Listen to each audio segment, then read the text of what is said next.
Blink-182 have a new song out. It's entitled Darkside, and it's the third single off their upcoming album 9, which is coming out in September.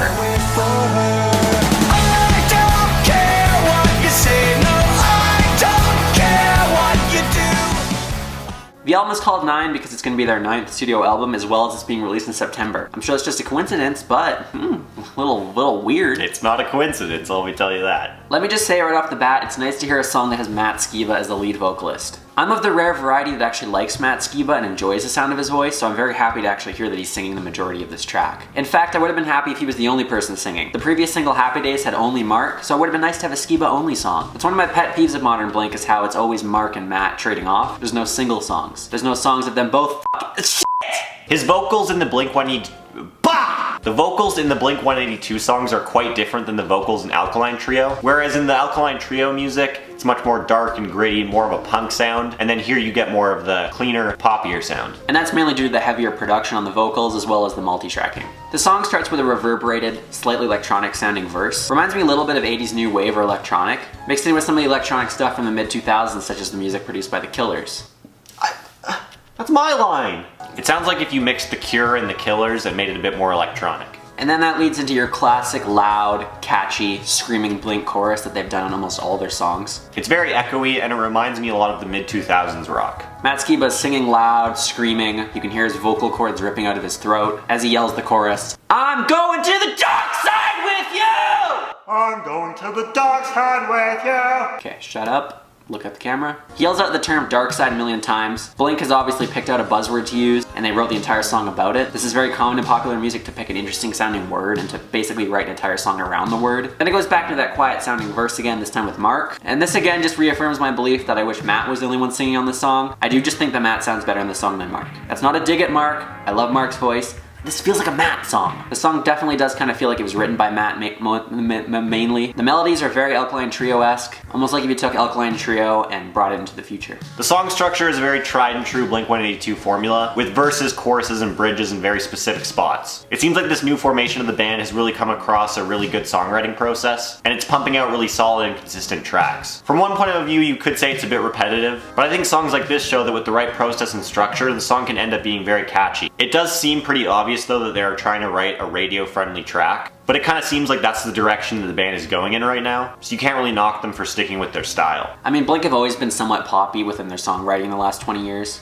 They've always gone with the classic songwriting structure. It's evolved a little bit over the years, but they've always done this. Like if you look at the lead single from the last album, California Bored to Death, the song is the exact same structure. Right down to the point where the bridge goes in, where it's just quiet and he's yelling the part, and then it goes into the instrumentals again. Sometimes it does feel a little bit disingenuous that they're just writing a song right to the formula and right by the book, and they're not maybe expressing themselves as to the full point that they could be. But again, they do know how to write a song, and they want to have a hit and they want to be popular. They do find a good way to fit each band member's expertise into this formula though. You got your classic drum fills and build-ups from Travis Barker, always very intricate, complicated, but in a way simple. Yes, Travis does a great job on the song. As always, his drumming is complicated, but it fits the song well. Travis on occasion has over-drummed and almost ruined the song because there's so much crap going on, but on this song he didn't do that. He played just enough to make it interesting and to make it stand out, but not so much that it's just becoming obnoxious. Matt and Mark have always worked decently well together with the melodies. However, some songs it's clear that one member has more of an influence, and this song seems to us like it's more Matt. However, each member is a seasoned veteran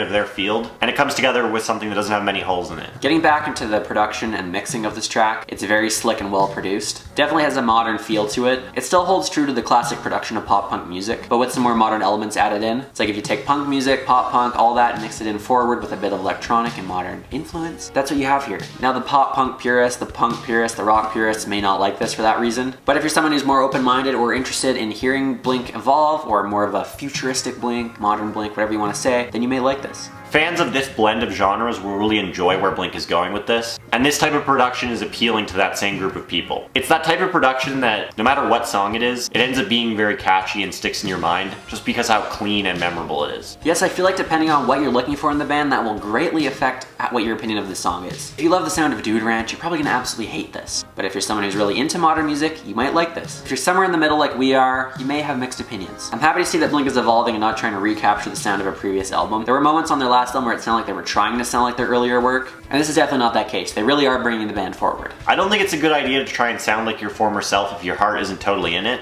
It's clear that Blink nowadays wants to experiment with new sounds, so I would rather they stay away from trying to replicate what they had at one point. The only negative thing about that though is I do think that Blink are trying very hard to be popular and to be relevant in the mainstream. Are they evolving the band in the way they want to, or are they just evolving to fit with modern sound and modern style? A lot of popular bands from their era have done this. Fall Out Boy, Panic at the Disco, a lot of them have gone in this kind of poppy electronic direction. Is it because they legitimately like it, or is it because they just want to be relevant? I don't know. But in the end, that doesn't really matter. It's just about if you like listening to it or not. I do like how there's a very subtle nod to the classic Blink sound in this song though. If you listen in the background, there's a very classic sounding Blink riff that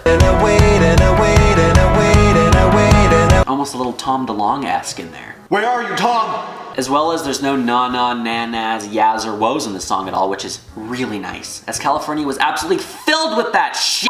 Na na na na na, whoa whoa whoa whoa whoa. All around, it's a solid single. It's fun to listen to and it stays in your head, but it's pretty middle of the road for us. It's not as memorable as some of their previous singles or tracks, and it ends up being just one of those songs that you can throw on, but isn't necessarily at the top of your list. And obviously they're doing the classic broken love song type thing. They're talking about how they're really into somebody, but they're on the dark side, but they like them so much that they'll go there with them. It's kind of that edgy love that a lot of these pop punk bands talk about, and it's not really a new theme for Blink. This is the third single from the upcoming album, so we now have a pretty good idea of how this record's gonna sound. And yes, I know they came out with a 30-second other song, so it's technically the fourth single, but I'm not really counting that one as it wasn't released as a single, so don't get mad at me. Travis Barker recently called this album Blink in the Future in an interview, and that's exactly what this sounds like. If you were to take pop-punk music, give it modern production, give it electronic elements, and that's what I think we're gonna get here from this new album. Overall, do I love this song? No. It is a bit bland to me. I think I'll get tired of it easily, and as Jacob said earlier, it doesn't really stand out as much as a lot of their earlier songs. If you were to compare this to some of their hits from before, it just doesn't reach that level. Do I think the song is horrible and am I completely disappointed by it? Not at all. I think it's fine, but it's not, you know, there's better music out there, honestly. I'm gonna give it a 68. It's not a piece of shit.